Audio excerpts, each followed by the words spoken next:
سرکار میری بات بنائے رکھنا۔ اعوذ باللہ من الشیطان الرجیم، بسم اللہ الرحمن الرحیم۔ تمام تعریف اللہ رب العزت کے لیے جو خالق و مالک ہے۔ درود و سلام پیارے آقا کریم رؤوف الرحیم خاتم النبیین حضرت محمد مصطفیٰ صلی اللہ تعالیٰ علیہ وسلم، ان کی آل اور ان کے اصحاب پر۔ ناظرین کرام، پروگرام ہم اور ہمارا اسلام کے ساتھ آپ کا میزبان سید حماد حسین حاضر خدمت۔ اللہ رب العزت کا احسان ہے کہ رمضان المبارک کے اس بابرکت مہینے میں ہمیں علم دین سیکھنے اور سکھانے کی اس محفل کو سجانے کی سعادت حاصل ہوئی، اور اس سعادت میں جو سب سے بڑا حصہ ہے وہ جس شخصیت کا ہے، آپ کا تعارف ان سے کراتا چلوں۔ آپ کسی تعارف کے محتاج نہیں، دنیا بھر میں فرزندان اسلام کے قلوب کو عشق مصطفی صلی اللہ تعالیٰ علیہ وسلم سے منور فرما رہے ہیں۔ نہ صرف ملک پاکستان بلکہ دنیا بھر میں جہاں جہاں پر عاشقان رسول رہتے ہیں ان کے دلوں میں آپ بستے ہیں، اور آپ کے نام سے اس شہر کراچی کا بھی نام ہے۔ جی ہاں، میری مراد حضرت علامہ مولانا ڈاکٹر کوکب نورانی اکاڑوی صاحب سے۔ السلام علیکم۔ وعلیکم السلام ورحمۃ اللہ وبرکاتہ۔ علامہ صاحب، گزشتہ جو چند نشستیں یہاں پہ موجود کی میں آپ کی ہوئی ہیں، اس میں ہم نے عقیدہ ختم نبوت پہ بھی گفتگو کرنے کا کہا تھا۔ اس سے پہلے انبیاء سے متعلق، نبی کریم صلی اللہ تعالی وسلم سے متعلق عقائد جو ہونے چاہیے ایک مسلمان کے، اس پہ گفتگو کی۔ تو عقیدہ ختم نبوت کے حوالے سے 2-3 بار ذکر آیا۔ تو آج کی نشست میں ہم کوشش کرتے ہیں کہ اس پہ مفصل گفتگو کریں کہ عقیدہ ختم نبوت کیا ہے، اس کی کتنی اہمیت ہے، اور ساتھ ساتھ ایک مسلمان کو اس حوالے سے کتنا حساس ہونا چاہیے۔ بسم اللہ والحمد للہ والصلاة والسلام علی رسول اللہ۔ میں گفتگو کرنے سے آج پہلے خراج عقیدت، خراج محبت پیش کرنا چاہتا ہوں ام المومنین، اسلام لانے والی سب سے پہلی ہستی حضرت سیدہ خدیجۃ الکبریٰ رضی اللہ تعالی عنہا، کیونکہ 10 تاریخ ان کا یوم وصال ہے۔ وہ مسلمانوں کی پہلی ماں اور بڑی عظیم جنت کی سردار خواتین میں سے ایک، اور حضور صلی اللہ علیہ وسلم کی اولاد کی والدہ ماجدہ، اللہ تعالیٰ ان پر کروڑوں رحمتیں فرمائے۔ آمین۔ بات یہ ہے کہ کچھ عقیدے وہ ہیں جو قطعی ہیں، اجماعی ہیں، کچھ عقیدے ظنی ہوتے ہیں، لیکن ضروریات دین کے حوالے سے جب ہم بات کرتے ہیں کہ دین کو ماننے والے ہر شخص کے لیے جن باتوں پر یقین، عقیدہ رکھنا لازمی ہے، اس میں سے ایک یہ بھی ہے کہ اللہ تعالیٰ کے پیارے نبی حضرت سیدنا محمد بن عبداللہ بن عبد المطلب بن ہاشم رسول اللہ صلی اللہ علیہ وسلم کو اللہ تعالیٰ کا آخری نبی ماننا۔ لوگ نبوت کی کچھ قسمیں کرنے لگ گئے کہ نبوت تشریعی، غیر تشریعی، ذلی، بروزی، زمانی، مکانی، یہ جتنی بھی لوگ قسمیں کرتے ہیں، میں اس میں واضح طور پر 2 ٹوک الفاظ میں کہ نبی پاک صلی اللہ علیہ وآلہ وسلم کے بعد کسی قسم کا کوئی نبی نہیں۔ حضرت عیسیٰ ابن مریم علیہ السلام قیامت سے پہلے تشریف لائیں گے۔ وہ زندہ آسمانوں پر اٹھا لیے گئے، مگر ان کی نبوت کا زمانہ ختم ہو چکا۔ اب وہ آئیں گے تو شریعت محمدی علی صاحبہ الصلاۃ والسلام کی پیروی کریں گے۔ امام مہدی آئیں گے، وہ نبی نہیں ہیں، نبی پاک صلی اللہ علیہ وآلہ وسلم آخری نبی ہیں۔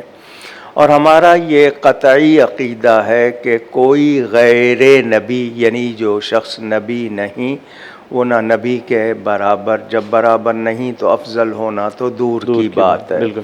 حضور اکرم صلی اللہ علیہ وآلہ وسلم پر سلسلہ نبوت ختم ہو گیا۔ وہ خلقت کے لحاظ سے پہلے ہیں، بعثت کے لحاظ سے آخری ہے۔ خلقت کا مطلب پیدا ہونے میں ساری کائنات سے پہلے، تشریف لانے میں سارے نبیوں کے بعد۔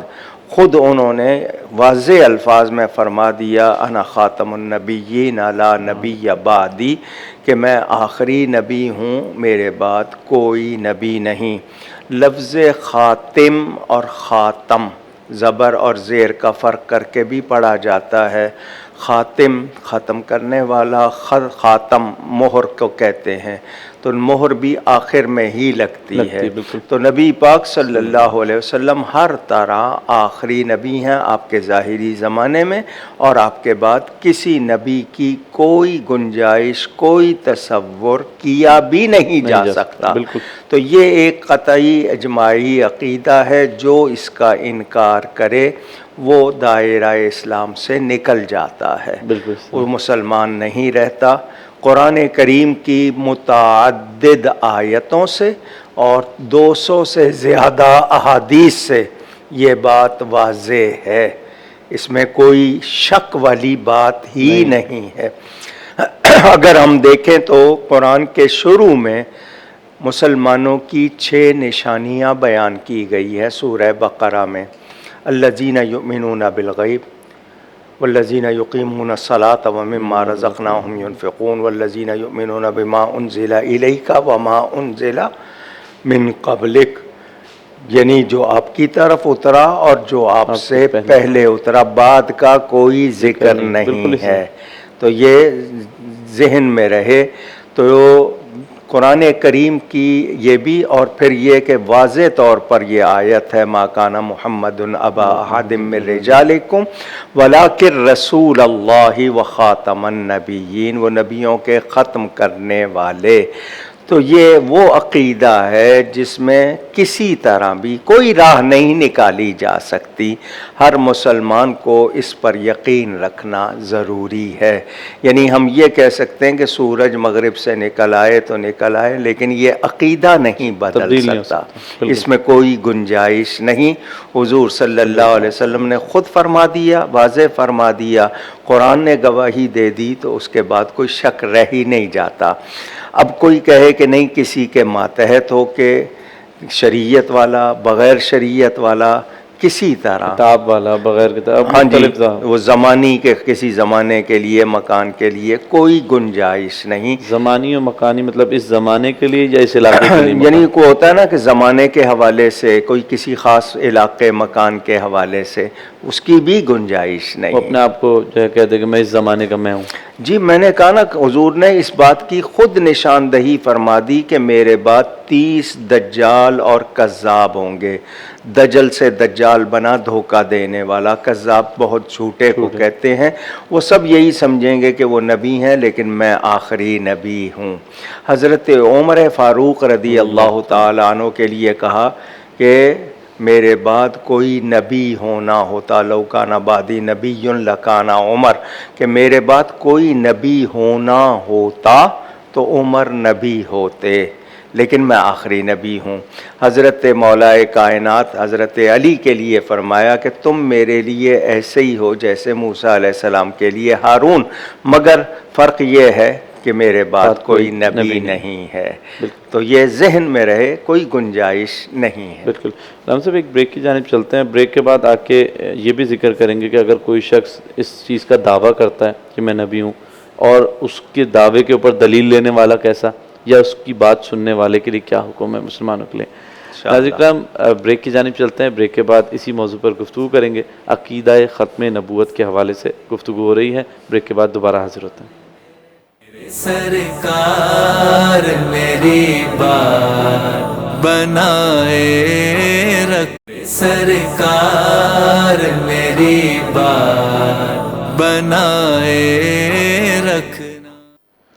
جی ناظرین اکرام، بریک کے بعد دوبارہ حاضر خدمت ہیں پروگرام ہم اور ہمارا اسلام میں۔ میرے ساتھ موجود ہیں علامہ ڈاکٹر کوکب نورانی اکاڑوی صاحب۔ اس پروگرام میں ہم آپ کی لائیو کالز بھی لیں گے اور کوشش کریں گے اس کے جوابات ساتھ ہی ساتھ دیں۔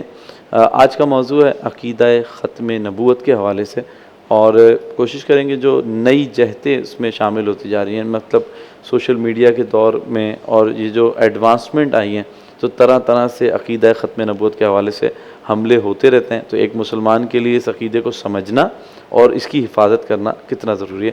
علامہ صاحب، گفتگو میں آپ نے قرآن کریم سے، احادیث سے بھی حوالے دیے۔ جو موجودہ دور ہے اس کے اندر مسلمانوں کو، یعنی ایک ہوتا ہے نا کہ حضور کی ذات سے اگر دور کیا جائے گا تو پھر تو کچھ نہیں رہے گا، تو اس حوالے سے موجودہ دور میں جو فتنے اٹھ رہے ہیں، میں چاہوں گا کہ اس سیگمنٹ میں ہم اس پہ گفتگو کریں۔ اس سے پہلے ایک کال لے لیتے ہیں۔ اور جی السلام علیکم۔ وعلیکم السلام جی سر، کہاں سے بات کر رہے ہیں؟ سر، میں ملیر سے بات کر رہا ہوں۔ آپ کیسے ہیں؟ الحمدللہ، سوال کیجیے گا۔ مفتی صاحب سے میرا سوال ہے کہ چند دن پہلے، 2-3 دن پہلے میں نے سوال کیا تھا، اور سپتہ کے بارے میں سوال کیا تھا کہ اگر کسی ایک حدیث کا اگر ہم نہیں مانتے ہیں، وہ ہمارے دل مطمئن نہیں ہوتا، تو کیا اس کو چھوڑنے میں حرج ہے؟ تو مفتی صاحب نے، علامہ صاحب نے کہا تھا کہ ایمان ضائع ہو جائے گا۔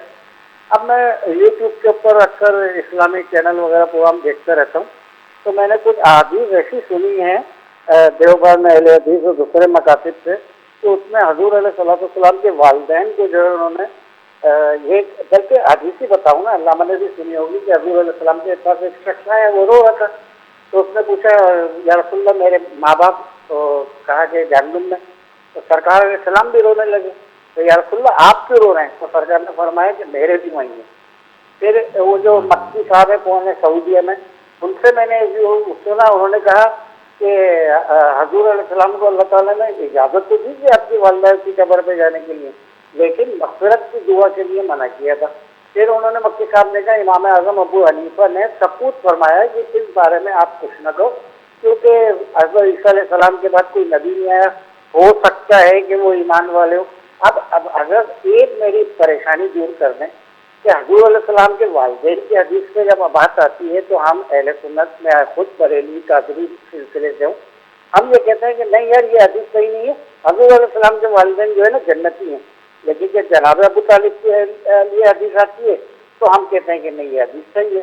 تو علامہ صاحب سے ذرا یہ پوچھے اس مسئلے کا حل کیا ہے اور سمجھنا کیا ہے ہمیں۔ اچھا، ایک آپ نے اس میں 5 سے 6 سوال کر لیے ہیں، تو میں اس کا یہ کہہ دیتا ہوں، میری ایک کتاب ہے والدین رسالت مآب، ٹھیک، میں نے پوری کتاب لکھی ہے، ان تمام سوالوں کا جواب اس میں موجود ہے، ضیاء القرآن پبلیکیشن سے چھپی ہوئی ہے، ورنہ میرے نام کا جو پیج ہے کوکب نورانی ukadvi.com، اس پر وہ اپلوڈ بھی ہوئی ہے، اس کو پڑھ لیں، کیونکہ میں یہاں جواب دوں گا چند لائنوں میں، وہ پوری میں نے تمام جتنے اعتراضات ہوتے ہیں اس تمام کا جواب دیا ہے قرآن سے، حدیث سے۔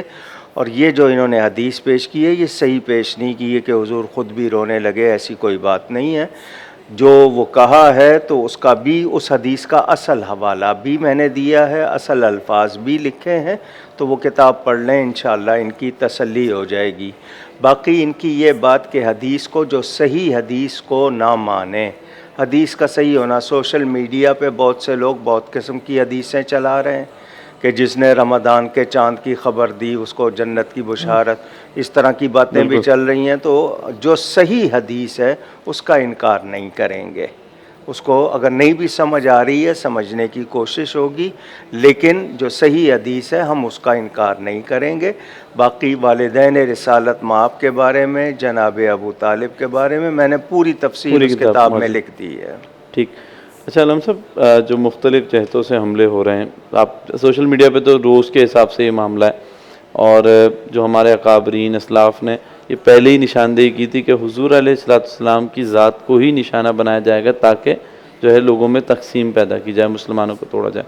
تو اس حوالے سے جو لوگ نبوت کا دعویٰ کرتے ہیں آج کل، اس کی بھی بات لوگ سننے کو جو ہے نا، یعنی اتنا بھی ٹائم ہے کہ اس کو بھی سن لیتے ہیں، اس حوالے سے ہمارے ائمہ کا کیا موقف ہے؟ ایک انسان عقل سے دیکھے، مثال کے طور پر پاکستان کی ایک اسمبلی ہے، نیشنل اسمبلی، اگر کوئی اس کا رکن یا ممبر نہیں ہے اور لوگوں میں جا کے کہے کہ میں قومی اسمبلی کا رکن ہوں، تو اس پر کون سا مقدمہ بنے گا؟ جھوٹ بولنے کا، فراڈ کا۔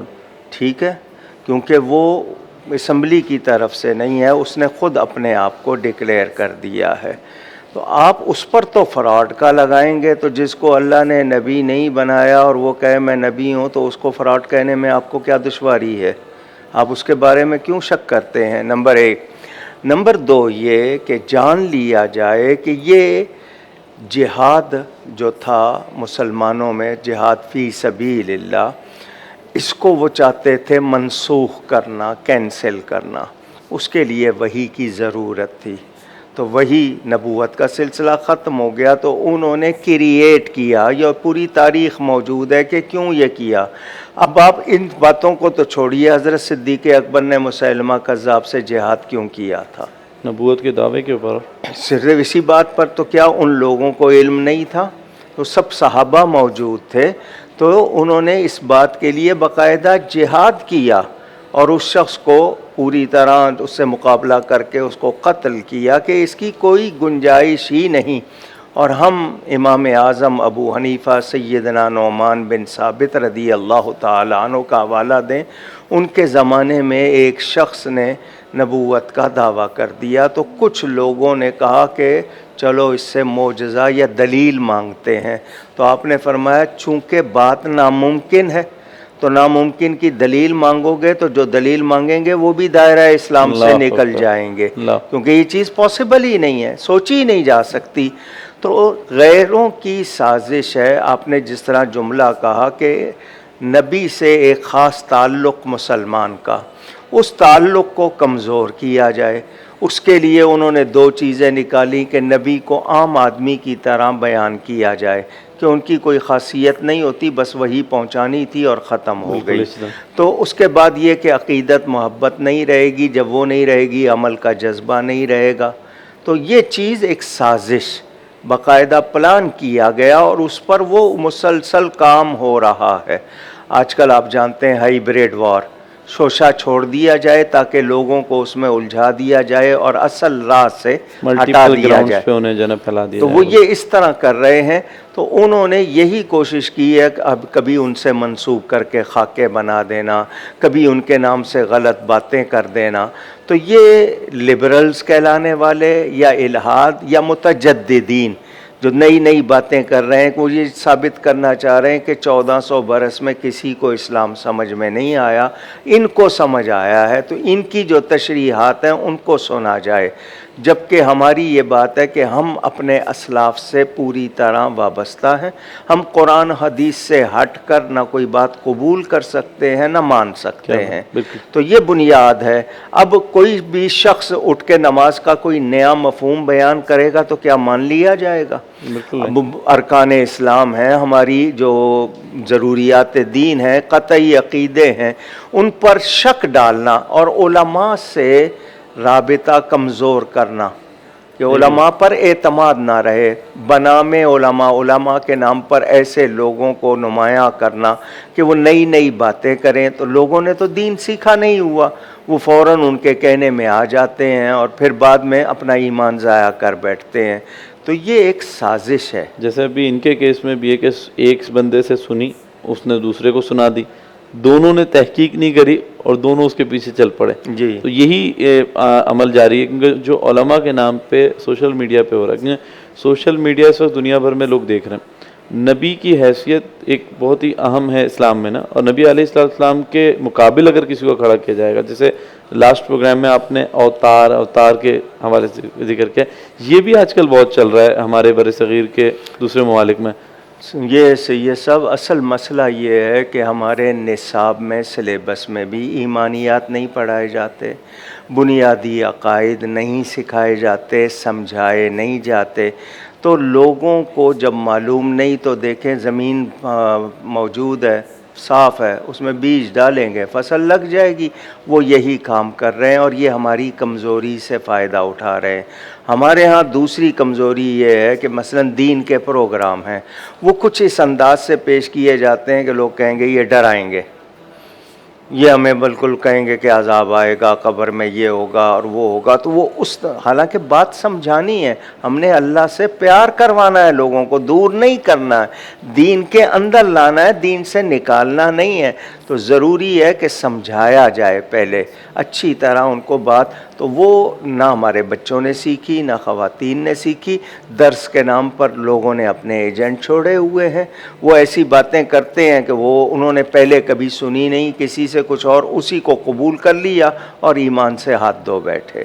تو بہت ضروری ہے کہ اپنے اسلاف جو اپنے بالکل مسلمہ تسلیم کیے ہوئے، ان سے ہم جڑے رہیں، وابستہ رہیں، ورنہ ہمارا دین نہیں بچ سکتا. مجھے یہ بتائیے، سیدنا داتا گنج بخش، سیدنا غوث اعظم، سیدنا خواجہ غریب نواز، بابا فرید، یہ ہستیاں کون ہیں جنہوں نے کروڑوں کو غیر مسلموں کو مسلمان کیا؟ آج انہی کے بارے میں شک ڈال دیا جائے، نتیجہ کیا نکلے گا؟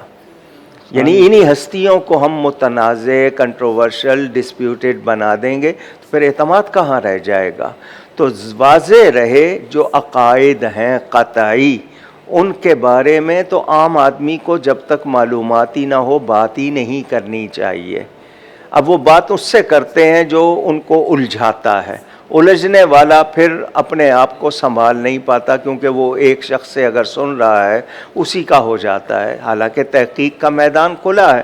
آپ کسی دوائی کے بارے میں دوسرے ڈاکٹر کے بارے میں 10 آدمیوں سے مشورہ کرتے ہیں، مگر دین کے بارے میں آپ کوئی خیال نہیں کرتے. چھوٹا سا رومال لینے جائیں، اس کا رنگ، اس کا کپڑا، اس کا میک، ڈیزائن، کیا کچھ دیکھتے ہیں، تسلی کرتے ہیں. بیٹی کا رشتہ ہو تو 10 طرح انکوائری کی جاتی ہے. تو آپ نے دین کو اتنا ہی ہلکا لے لیا ہے. اس بہت اہم بات ہے. اور پھر ہم نے گزشتہ نشست میں رسول پاک صلی اللہ علیہ وآلہ وسلم کے بارے میں کہا کہ ان کے لیے معمولی سی بے ادبی ہو جائے تو برباد ہو جاتے ہیں. تو یہ نبی پاک صلی اللہ علیہ وسلم کا واضح فرمان، جن کا ہم کلمہ پڑھتے ہیں، اس کلمے کے بعد ہم اس کے پابند ہو گئے. اور پھر قرآن اللہ کا کلام ہے. چلے کسی شخص کو حدیث کی، کسی حدیث کی صحت کے بارے میں تسلی نہیں ہوئی، لیکن قرآن تو موجود ہے، اور قرآن واضح طور پر جب فرما رہا ہے اس کے بعد کسی شک شبے کی گنجائش ہی نہیں رہتی. اصل میں ہوا یہی ہے کہ زبان سیکھی تو غیروں کی، طور اتوار سیکھے تو غیروں کے، بلکہ اپنے دین کے بارے میں بھی باتیں سنی تو ان لوگوں کی سنی جن کو دین سے کوئی واسطہ نہیں ہے. تو وہ کہاں صحیح تعارف کرائیں گے؟ اور پھر ان کے پاس ہے کیا؟ ہمارے پاس تو تمام ثبوت موجود ہیں. جمعے کے دن بھی 5 منٹ پہلے آ رہا ہے. ایک زمانے تک لوگ کتنے لمبی 1 گھنٹے پہلے آگے مساجد میں بیٹھتے تھے اور پھر مضبوط ہو کے ایمان کے ساتھ. یہ دور کیا جا رہا ہے نا. یہ ایک پلان ہے، پورا ایک منصوبہ ہے کہ لوگوں کو کہہ دیا جائے کہ دین تمہارے اور رب کے درمیان کی بات ہے، پڑھو نہیں پڑھو، کرو نہیں کرو، یعنی اس کی کوئی اہمیت نہیں. تو یہ چیز ہی تو انسان کو بیکار ہے. ہم سب اس پہ ہم گفتگو کا سلسلہ جاری رکھیں گے. بریک کی جانب چلنے سے پہلے یہ بھی بتا چلیں کہ ہم آخر میں جو ہے اسی کے حوالے سے اور گفتگو کریں گے، تاکہ یہ بات اور کھل کے سامنے آئے کہ اس پہ مضبوطی لانا کتنا ضروری ہے. یعنی ینگ جنریشن کو، جن کو ابھی بہکانے کی سازش اب عروج پر ہے. ناظرین کا ہم چلتے ہیں ایک بریک کی جانب. بریک کے بعد دوبارہ حاضر ہوں گے اور اسی موضوع پر گفتگو کا سلسلہ جاری رکھیں گے. سرکار میری بات بنائے، سرکار میری بات بنائے رکھنا. جی ناظرین کرام، بریک کے بعد دوبارہ حاضر خدمت ہیں. پروگرام ہم اور ہمارا اسلام. میرے ساتھ موجود ہیں علامہ ڈاکٹر کوکب نورانی اوکاڑوی صاحب، اور آج ہم گفتگو کر رہے ہیں عقیدہ ختم نبوت کے حوالے سے. یقینی طور پہ بہت اہم موضوع ہے. اس پہ گفتگو کرنا آج کے موجودہ دور کی ضرورت بھی ہے، اور نوجوان نسل کو اس کے حوالے سے جاننا، اس کے حوالے سے تحقیق کرنا بھی بہت ضروری ہے، کیونکہ جو وار ہو رہے ہیں وہ ملٹیپل ڈائریکشن سے ہو رہے ہیں. علامہ صاحب، جس طرح بھی ہم نے گفتگو کی، موجودہ 200-300 سالوں میں بڑی جو ہے نا دعوے سامنے آئے، یا یہ کہہ لیں کہ جب سے ہم پہ ہائبریڈ وار جو ہے مسلط کی گئی تو ملٹیپل جگہوں سے یہ دعوے آنا شروع ہو گئے اور اس موضوع کو بڑا متنازع بنایا گیا. تو ایک یہ بھی بات آنا شروع ہو گئی کہ صرف پاکستان میں ہی ختم نبوت کا منکر کافر ہے، دنیا بھر میں اس حوالے سے کوئی حساسیت نہیں پائی جاتی. تو کیا کوئی بھی شخص اگر یہ دعویٰ کرتا ہے، خواہ وہ سگر رشتہ دار کیوں نہ ہو، تو اس کے لیے بھی یہی قانون ہوگا، وہ کہیں پہ بھی ہو؟ پاکستان کی جو آپ کہیں تاسیس بنیاد تھی، اس کا تھا کہ پاکستان کا مطلب کیا؟ لا الہ لا الہ الا اللہ محمد الرسول اللہ صلی اللہ علیہ وسلم. یہ اسلامی جمہوریہ پاکستان، اور یہاں یہ ہے کہ ہمارا سپریم لا قرآن اور سنت. اگر پاکستان کی اسمبلی نے 1974 7 ستمبر کو یہ قانون منظور کیا ہے تو یہ انہوں نے دین کا تقاضا پورا کیا ہے، قرآن و سنت کے احکام کی تعمیل کی ہے. اگر کسی اور ملک میں قانون میں یہ بات اگر نہیں ہے تو اس کا یہ مطلب نہیں ہے کہ وہاں اس کے لیے کوئی گنجائش ہوگی، کیونکہ دوسرے تمام ممالک میں جتنے بھی اسلام کے جو علم بردار ہیں یا علماء ہیں وہ ختم نبوت کے عقیدے سے ہٹ نہیں سکتے.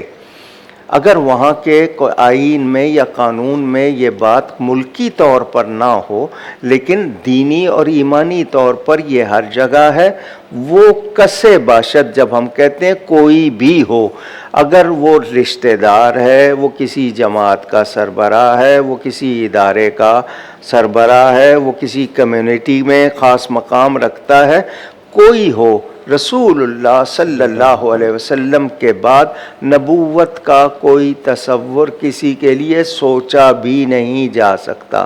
اگر کوئی دعویٰ کرتا ہے تو وہ دجال اور کذاب ہوگا، مرتد کہلائے گا، یعنی ریبیل جس کو کہتے ہیں، کہ اس نے بغاوت کی ہے، غداری کی ہے، اور دنیا کے ہر قانون میں غدار کی سزا مقرر ہے، موجود ہے. میں نے صرف یہ کہنا ہے کہ ہم یہ جان لیں کہ آج اگر میرے اور کسی کے ذہن میں یا کسی طرح بھی یہ بات ڈالنے کی اگر کوئی سازش ہو رہی ہے تو میں الرٹ رہوں، میں چوکنا رہوں کہ یہ چیز کسی حوالے سے کسی طرح قبول کی ہی نہیں جا سکتی. یہ صرف پاکستان کا مسئلہ نہیں، یہ ایمان کا مسئلہ ہے. جہاں کہیں آپ قرآن و سنت کی بات کریں گے وہاں سب اسی کو یہ مسلمہ بات ہے. اچھا، ایک یہ بھی سوال آتا ہے کہ صحابہ اہل بیت میں سے کچھ لوگ صحابہ کے حوالے سے بڑا جو ہے نا اتنا مرتبہ لے کے جانے کی کوشش کرتے ہیں کہ کم و بیش وہ نبوت کے بعد، یا کچھ لوگ صحابہ کی طرف نہیں جاتے تو اہل بیت کی طرف. تو ایک مسلمان کے لیے معتدل یعنی سے کہتے ہیں نا کہ وہ راستہ اپنایا جائے جو فلاح بھی ہو، بقا بھی ہو اور اصل بھی ہو. مجھے یہ بتائیے، ہم جن ہستیوں کو اپنے امام کہتے ہیں، ایک ہوتے ہیں ائمہ، یعنی ہماری بزرگی کے حوالے سے، ایک دین کے حوالے سے شریعت کے امام ہیں، فقہائے کرام ہیں، ائمہ اہل بیت ہیں، وہ سب ہمارے روحانی ایمانی پیشوا ہیں. مگر ان میں سے کسی ایک کے لیے کوئی ایسا عقیدہ رکھا جائے جو قرآن حدیث کے مطابق نہ ہو، وہ نہیں مانا جائے گا. وہ صحابی کے لیے ہو یا کسی اہل بیت کے کسی فرد کے لیے ہو، وہ جو قرآن و حدیث کے خلاف ہوگا اور وہ صحیح ماننے والوں میں سے کسی کا نہیں ہے. جو لوگ ناسمجھ ہیں، مبالغہ کر جاتے ہیں یا کسی کے کہنے میں آ کے کچھ کہہ جاتے ہیں تو ان کو معلوم ہونا چاہیے کہ وہ ایمان نہیں بن جائے گا. ٹھیک علامہ صاحب، ایک بہت سوال آتا ہے، ہوتا ہے بندہ بہک جاتا ہے، غلطی سے دوسری طرف چلا گیا. اس نے پہلی بات تو اس نے پوچھنا ہی نہیں چاہیے تھا، لیکن نہ سمجھی نہ علمی کی وجہ سے وہ دوسری سائڈ چلا گیا. تو بہت سے لوگ اس کے لیے راستے بند کر دیتے ہیں. کیا اس کے لیے راستہ واپسی ہے کہ اگر اس نے ختم نبوت کے معاملے میں ہلکا ہوا یا نہ سمجھی کی وجہ سے دوسری سائڈ چلا گیا، اب وہ واپسی آنا چاہتا ہے تو اس کے لیے کیا؟ تو توبہ کا دروازہ تو بند نہیں ہوا ہے. ایک وہ شخص ہے جو جان بوجھ کر مسلمان کہلا کر مرتد ہوتا ہے. جی، مرتد. ایک ہے کہ کفر کرتا ہے، دونوں کا حکم الگ ہوگا. جو کسی کے بہکانے میں آ گیا ہے، وہ کتنے آپ اخباروں میں پڑھتے ہیں کہ جی توبہ کر لی اور ایمان قبول کر لیا، راہ راست پر آ گئے. کرنا پڑے گا. آپ یہ بتائیے کہ حضرت پیر میر علی شاہ صاحب گولڑوی نے مرزا قادیانی کو حق کی دعوت دی تھی نا، علمی مقابلہ کیا تھا نا، اس کو بتایا تھا. تو توبہ کے لیے جو گنجائش ہے اس کو کوئی ختم نہیں کر سکتا. یہ نہیں سمجھیں گے آپ کے توبہ کا دروازہ بند ہو گیا ہے. اگر کوئی بیٹھ گیا ہے وہ توبہ کرے، ایمان قبول کر لے. آسان اس کے لوگوں کی طرف سے یہ ہوتا ہے نا کہ اس کو بالکل ہی نکال دیا، بہک چکا تھا، دوبارہ آنا چاہتا ہے اور اس کے لیے دروازے درجے ہوتے ہیں نا, درجے کس درجے کی بات ہے, لیکن توبہ کا دروازہ بند نہیں ہے. شرک جیسا سب سے عظیم گناہ, اس سے توبہ ہو جاتی ہے. علامہ صاحب ایک کالر ہے. جی السلام علیکم. السلام علیکم. وعلیکم السلام. جی کون اور کہاں سے بات کر رہے ہیں؟ جی کراچی سے بات کر رہا ہوں, محمد عاقب خان. جی عاقب صاحب سوال کیجیے گا. علامہ صاحب سے سوال ہے, 2 سوال ہے بیسکلی. پہلا سوال یہ ہے کہ اگر معاذ اللہ کوئی اگر نبوت کا دعویٰ کرتا ہے تو کوئی مسلمان اس سے مجزہ وغیرہ طلب کر سکتا ہے؟ اگر کرتا ہے تو اس کا کیا حکم ہوگا؟ دوسرا سوال یہ ہے کہ بعض اوقات اس طرح سے سننے میں آتا ہے کہ باہر جانے کے لیے ابراڈ وغیرہ جی جی قادیانی جو ہے ان کو آفر کر رہے ہوتے ہیں. وہ کہتے ہیں کہ بس آپ قبول کر لو کہ آپ قادیانی ہو, بھلے سے دل سے نہ کرو. اور مسلمان اس بات میں بھی آ جاتے ہیں. آپ کا سوال آ گیا. ان کا کیسا ہے؟ ٹھیک, آپ کا سوال آ گیا. علامہ صاحب جیسے فی زمانہ لوگ پیسے کے لیے, شہرت کے لیے یا کسی بھی لالچ میں آگے باہر جانے کے لیے اس کو اس طرح اور براڈر اسپیکٹ میں لے لیتے ہیں کہ اپنے ایمان کے ساتھ کھیل جاتا ہے. یعنی کوئی گنجائش نہیں ہے. جو ایسا کرتا ہے اس کے اوپر توبہ بھی لازم ہے, تجدید ایمان کو تازہ کرنا. بالکل اعلانیہ اس نے کیا ہے تو اعلانیہ کرے گا, اگر اس نے چھپ کے کیا ہے تو چھپ کے کرے گا. مثلا اس نے کسی کو گواہ بنا دیا, کسی کے سامنے کہہ دیا, تو اس کو اسی طرح اعلان کرنا ہوگا. یہ کوئی اسائلم لینے کے لیے, کوئی جاب لینے کے لیے, کوئی ویزا لینے کے لیے, کوئی نکاح کرنے کے لیے, کسی طرح بھی کرے گا ایمان سے چلا جائے گا. یہ وہ معاملہ نہیں ہے کہ آپ نے وقتی طور پر اپنا مفاد حاصل کرنے کے لیے سمجھ لیا کہ میں کسی طرح چھپ چھپا کے کر لوں. ایمان کے حوالے سے کوئی گنجائش نہیں. اب یہ بات اس نے ابھی سن لی, اب اس کے لیے کیا حکم ہے؟ توبہ کرے گا نا, فوراً توبہ کرے گا فوراً. وہ توبہ کرے گا اعلانیہ, تجدید ایمان, میں نے کہا نا ایمان کو تازہ کرے گا فوراً. وہ دوبارہ اسلام میں داخل ہوگا. اگر نکاح کیا ہوا ہے تو اس نکاح کو بھی تازہ کرے گا, تجدید کرے گا, اس کی رینیو, جس کو رینیو کرنا کہتے ہیں, وہ کرنا ہوگا اس کو. اور وہ اس وقت مجرم ہو گیا. وہ اگر اتنا کہتا ہے کہ وہ اس نے کہیں لکھ دیا, دستخط کر دیے, تو وہ دائرہ اسلام سے اس نے اپنے آپ کو نکال دیا. یہ کوئی معمولی بات نہیں ہے, یہ اللہ کے ساتھ دھوکہ کرنے والی بات ہے, استہزاء ہے. وہ کیا سمجھتا ہے کہ اللہ کو معلوم نہیں ہے؟ کس کے ساتھ کر رہا ہے وہ؟ یہ دنیا کو تو دکھا لے گا, اللہ کے سامنے کیا جواب دے گا؟ تو ایمان کوئی ایسی بات نہیں جس میں لچک ہونی چاہیے, اس میں تو ثابت قدمی چاہیے. آپ کربلا دیکھیے, امام پاک نے صرف دین کے اصول کی بقا کے لیے کنبہ قربان کر دیا, لیکن قدم پیچھے نہیں ہٹایا. تو یاد رہے, دین کے معاملے میں لچک نہیں ہوگی, دین کے معاملے میں ثابت قدمی. اور میں ایک جملہ اکثر کہا کرتا ہوں, ختم نبوت, حضور کی آخری نبی ہونے کی شان کو کوئی خطرہ نہیں, مگر یہ ہمارا امتحان ہوتا ہے, ہمارے ایمان, ہماری غیرت ایمانی کا مسئلہ ہے کہ ہم اس پر اگر خاموش ہو جائیں گے تو ہم سارے مجرم ہو جائیں گے, اور اس معاملے میں ہم رعایت نہیں کر سکتے. اور موجودہ دور میں الحمدللہ دیکھا گیا کہ ماں باپ میں بھی یہ بڑی اویئرنیس آئی ہے کہ خاتم النبیین کے حوالے سے حضور علیہ السلام کو بار بار چھوٹی کلاسز سے بچوں, اور بلکہ اس پروگرام سے ہمارا بھی یہ مشورہ ہوگا کہ بالکل چھوٹی عمر سے انہیں بتایا جائے. بالکل بتانا چاہیے. اور یہ اسکول میں داخل کرنے سے پہلے عقیدے گھر میں سکھائے جائیں. ماں باپ کے پاس ٹائم ہی نہیں ہے, کمانے میں لگے ہوئے ہیں. نتیجہ یہ ہے کہ بچے بہک رہے ہیں. آج کل کے بچے ماں باپ سے نہیں ہے, سوشل میڈیا کے حوالے کر دیے گئے ہیں. تو سوشل میڈیا کو ان کا استاد بنا دیا گیا ہے, سب کچھ اس کے حوالے. تو یہ غلط ہے, آپ اس کے ذمہ دار ہوں گے. اگر وہ بگڑ گیا, آپ نے جواب دینا ہے. اچھا, جو آپ نے پچھلے پروگرامز میں بھی ذکر کیا تھا, جو آپ کے رعایا میں مطلب بیوی, بچے, خاندان والے, تو کوئی ایسا مشورہ جو کہ ہم نے بزرگوں سے سنا تھا کہ جیسے میلاد کے موقع آتا ہے تو میلاد سجانا, اسی طرح اس قسم کے موضوعات کو کیسے گھروں میں زندہ کیا جائے؟ اصل میں ہم لوگ دین کو آسان لفظوں میں بیان نہیں کرتے. ہمارے ہاں ٹرمز ہیں. اب لفظ میلاد ہے, میلاد کہتے کس کو ہیں؟ ہم کیوں نہیں بتاتے کہ نبی پاک صلی اللہ علیہ وسلم کو مخلوق مانتے ہیں, ان کی پیدائش مناتے ہیں, ان کے آنے کی خوشی کرتے ہیں کہ ان کی وجہ سے ہمیں ایمان ملا. ہم صرف میلاد کے لیے یہ سمجھ لیتے ہیں کہ محفل ہوگی اور اس میں یہ سلسلے ہوں گے. تو عقیدے جو ہیں نا, آسان لفظوں میں یاد کرائے جاتے ہیں.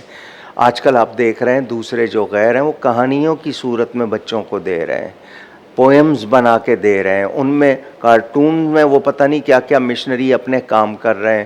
تو ہمارے پاس اتنی بھی ذہانت نہیں ہے، اتنا بھی وقت نہیں ہے کہ ہم اس کے لیے 10 منٹ بچوں کے ساتھ روزانہ بیٹھیں، 15 منٹ ان کو حضور صلی اللہ علیہ وسلم کی باتیں سنائیں، دین کی باتیں سنائیں، حلال حرام. یہ ہوتا تھا دادی نانا نانی، کیونکہ آپ چلے جاتے تھے کام پر، جوائنٹ فیملی سسٹم تھا، وہ بچوں میں ٹرانسفر کر دیتے تھے.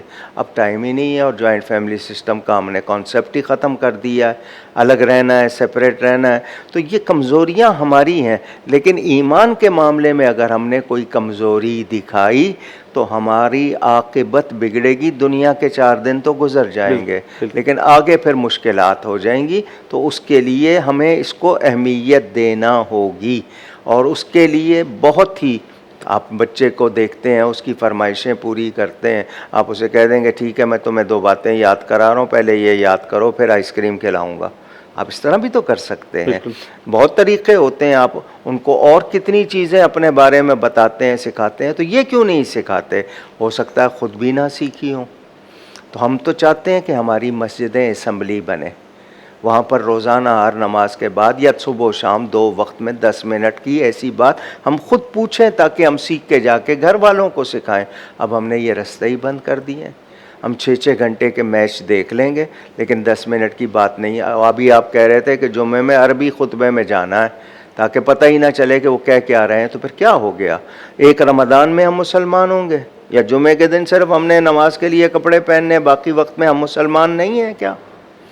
کیا ہم دوسروں کو کیا تاثر دے رہے ہیں؟ اچھا، ایک یہ بھی آتا ہے کہ جیسے ہم عقائد پہ بات کر رہے ہیں، عقیدہ ختم نبوت اگر کسی شخص کا کمزور ہے تو کیا اس کی نماز، روزہ، حج، زکوٰۃ ادا ہوگی؟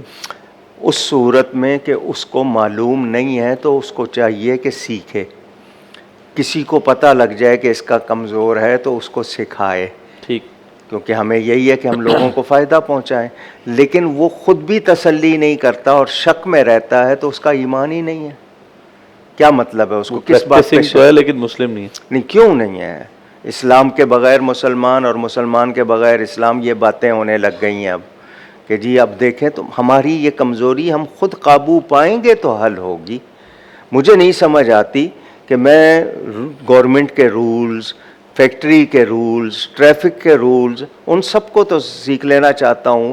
اپنے کسی دوسرے ملک میں جاتا ہوں، ان کے رولز سیکھ لیتا ہوں. دین کے بارے میں مجھے کیا کمزوری ہے؟ کیوں میں نہیں اس میں دلچسپ؟ اور پھر جس پر میرے نجات کا انحصار ہے. عمل میں کمزوری ہوگی، بخشش ہو سکتی ہے سزا یا بغیر سزا کے، اللہ جیسا چاہے. لیکن ایمان میں کمزوری ہوگی تو بخشش نہیں ہو سکتی، کیونکہ نجات کا مدار ایمان پر ہے. اللہ، ہمارے ہاں تخریب کاری نہیں ہے، ہمارے ہاں قتل و غارت نہیں ہے، لیکن تعزیرات جو ہیں وہ اپنی جگہ. مگر ہم آخری کوشش تک، یعنی جتنا ہو سکے کنوے کریں، پہنچائیں، میسج پہنچائیں، سمجھائیں. اگر کوئی سرکش ہو جائے اس حد تک کہ وہ بغاوت پر اترے تو پھر تعزیرات کا حکم آتا ہے، ورنہ تو ہم نہیں لگاتے. مسلمان علماء کسی کو کافر بناتے نہیں ہیں، کسی کا کفر ہو تو بتاتے ہیں.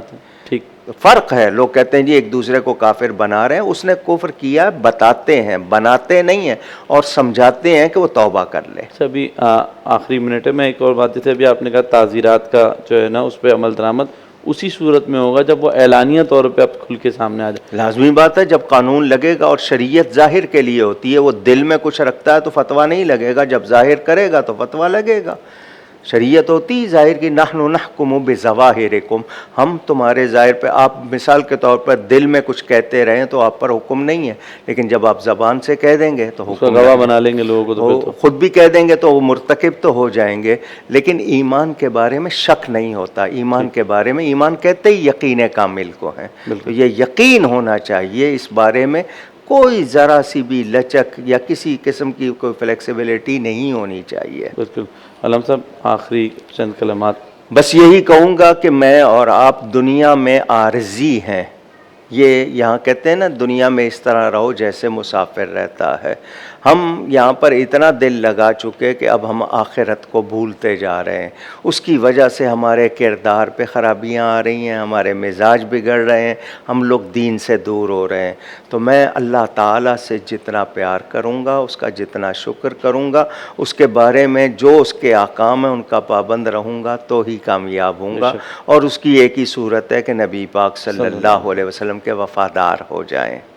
تو گفتگو میں مجھ سے کہیں کوئی غلطی ہوئی ہو, اللہ تعالیٰ اس کے رسول صلی اللہ علیہ وسلم کی بارگاہ میں توبہ کرتا ہوں. بہت شکریہ. بہت شکریہ علامہ صاحب.